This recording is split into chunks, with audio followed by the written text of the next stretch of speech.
Bismillahirrahmanirrahim. Assalamualaikum warahmatullahi wabarakatuh. Alhamdulillahi wa kafa, wassalatu wassalamu ala nabiyil mustafa wa ala alihi wa ashabihi ahli sidqi wal wafa. Tahukah kamu siapa Ummu Sulaim atau Rumaisah? Beliau adalah seorang sahabiah jalilah dari kalangan Ansor, yang nama aslinya adalah Rumaisah binti Milhan radhiyallahu anha. Beliau mendapat kunyah Ummu Sulaim.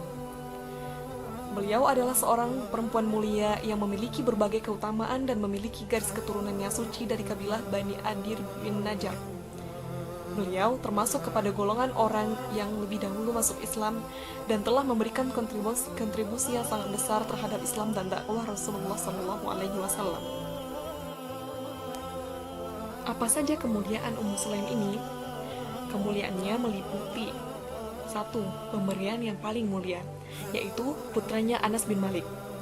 Yang kedua, mahar yang paling mulia, berupa syahadat. Yang ketiga, jaminan kemuliaan di akhirat kelak, yang berupa kabar gembira, yaitunya surga.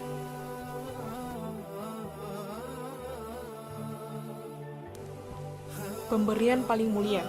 Pada zaman jahiliyah, Ummu Sulaim telah menikah dengan saudara sepupunya Malik bin Nadir dan dikaruniai seorang anak yang bernama Anas bin Malik.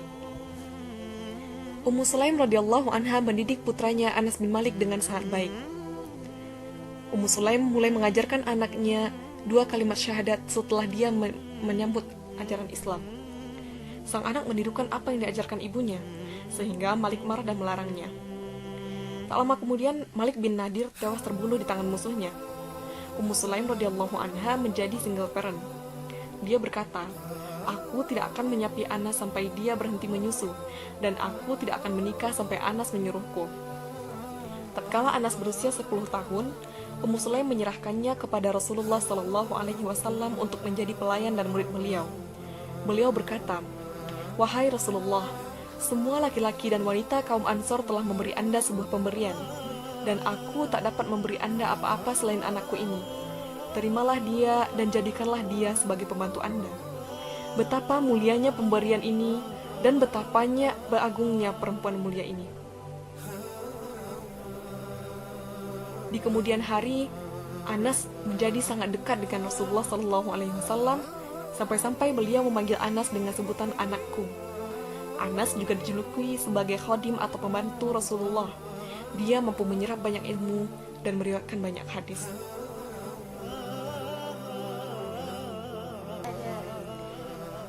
Mahar yang mulia. Suatu hari, datanglah Abu Talhah ingin meminang Ummu Sulaim. Dia membawa banyak harta untuk bisa menikah dengan Ummu Sulaim. Tetapi dia terkejut dan tidak sanggup berbicara tatkala perempuan mulia itu menolak lamarannya. Ummu Sulaim menginginkan keislamannya. Abu Talha pun pergi dan berpikir beberapa waktu. Tak lama, dia datang kembali dan mengucapkan syahadat.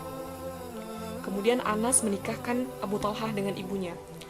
Thabit al-Bunani, seorang periwayat hadis, berkata, "Kami tak pernah mendengar mahar yang lebih mulia dari mahar Ummu Sulaim, yaitu Islam. Itulah mahar paling mulia yang tercatat dalam sejarah. Nilainya tak bisa dihitung dengan uang atau harta benda."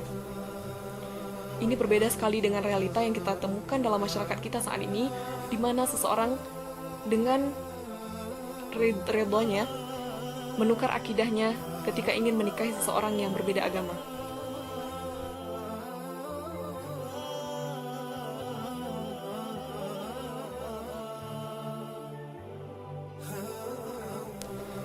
Kemuliaan di akhirat.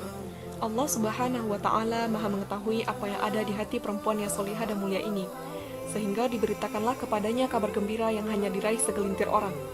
Betapa bahagianya beliau ketika diberitakan kepada beliau kabar gembira tersebut. Rasulullah Shallallahu Alaihi Wasallam bersabda, "Dakhaltul jannah, fasami'tu khashafata baina yadayya, faqultu ma hadhil khashafah, faqil Ar-Rumaisah bintu Milhan." Aku masuk ke dalam surga. Lalu aku mendengar derap langkah. Lalu aku bertanya, "Derap langkah siapa ini?" Maka dikatakan, Ar-Rumaisah bintu Milhan. Hadis riwayat Ahmad.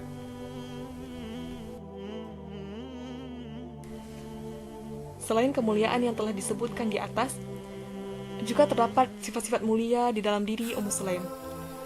Di antaranya, beliau terkenal karena sifat sabar dan tabahnya dalam menghadapi musibah, serta taat dan suka menyenangkan hati suami, yaitu ketika anaknya dari hasil pernikahannya dengan Abu Thalib terkena sakit lalu meninggal.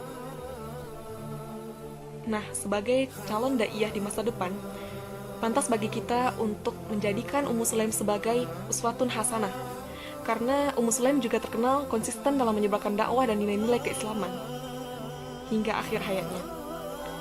Diberitakan bahwa Ummu Sulaim meninggal pada tahun 16 Hijriah.